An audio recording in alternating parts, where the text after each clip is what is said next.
বিজেপির সাংগঠনিক বৈঠকে ছত্তিশগড়ের সাংগঠনিক মন্ত্রী পবন সাই। 26-এর বিধানসভা নির্বাচনকে পাখির চোখ করে দলীয় কর্মীদের মনোবলকে চাঙ্গা করে তুলতে পুরুলিয়া জেলার রঘুনাথপুরে অনুষ্ঠিত হল বিজেপির সাংগঠনিক বৈঠক। যে বৈঠকে প্রধান অতিথি হিসেবে উপস্থিত হয়ে দলীয় কর্মীদের কোমর বেঁধে মাঠে নামার বার্তা দিলেন ছত্তিশগড়ের সাংগঠনিক মন্ত্রী পবন সাই।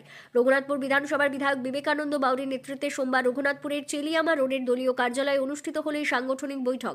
বৈঠকে বিধায়ক ছাড়া উপস্থিত ছিলেন রঘুনাথপুর বিধানসভার ও বাঁকুড়া সাংগঠনিক জেলার বিজেপির নেতৃত্ববৃন্দ কর্মীরা। বিধায়ক বিবেকানন্দ বাউরি বলেন, আমাদের একটাই লক্ষ্য, 26-এর বিধানসভা নির্বাচনে পশ্চিমবঙ্গ থেকে তৃণমূলকে উৎখাত করা। পশ্চিমবঙ্গের পাশাপাশি রঘুনাথপুর বিধানসভার মানুষও চান এবার ভারতীয় জনতা পার্টির সরকার প্রতিষ্ঠিত হোক।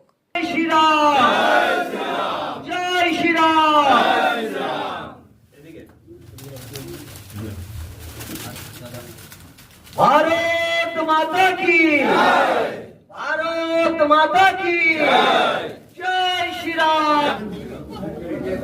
এই বিধানসভায় এইবারে তৃণমূল খড়কুটোর মতো ভেসে যাবে।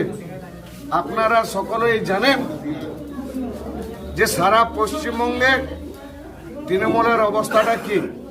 তৃণমূল একটা ডুবন্ত জাহাজ এই অবস্থায়, যে কোনো সময় তার সলিল সমাধি হবে, শুধু সময়ের অপেক্ষা মাত্র। আপনার ধৈর্য ধরল ওনাদের প্রচারের জন্য না, স্বর্গীয় সুধীর চন্দ্র বাউরিকে কিন্তু ডেকে নিয়ে এসছে মৃত ব্যক্তিকে প্রচারের জন্য। ওনারা মাঝে মাঝে স্বর্গ থেকে ডেকে নিয়ে আসেন যে মানুষটি মারা গেছেন 4-5 বছর আগে, তাকে প্রচারে স্বর্গ থেকে নামিয়ে প্রচারে নিয়ে আসা হয়। আমি ভাবলাম সেই হয়তো সুজয় বাবু হয়তো স্বর্গীয় সুজয় বাবু ভেবেছিলেন যে হয়তো 5-6 বছর আগে উনি স্বর্গে চলে গেছেন, উনাকে আবার প্রচারের দায়িত্ব রঘুনাথপুর বিধানসভায় নিয়ে আসছেন নাকি।